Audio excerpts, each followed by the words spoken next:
Another way people can get exposure to bonds is to buy managed funds and ETFs that invest in bonds. But there is a very clear distinction between owning bonds in any fund or any ETF versus owning bonds in your hand. And let me give you an example of that.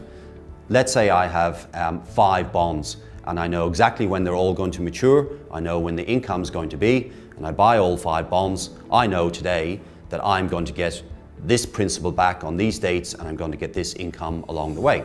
In other words, I know 100% exactly what I'm going to get. And if I took those 5 bonds and just put them into a portfolio, you'd imagine, well, I get exactly the same thing, don't I?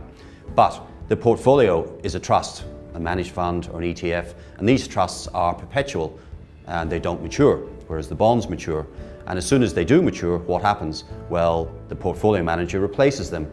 You think, well, that's only 5 bonds, but managed funds and ETFs can have up to 400 different bonds, and so they are maturing all the time. So in that scenario, do I know what I'm going to get? What will I get at maturity? There is no maturity, never. All I have is a future unit price for the ETF or managed fund, and I do not know what the future prices are going to be, because if I want to sell in 5 years, the prices may have gone up or down, and I've got no idea now. But holding the bonds individually, I know I'm going to get $100 back. And what income am I going to get in the managed fund or ETF? The fund manager cannot tell you, because they don't even know what bonds are going to replace the ones that mature.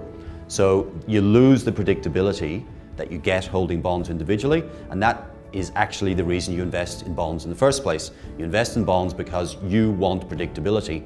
Particularly if you're a retiree, I need to know what sort of income I'm going to get.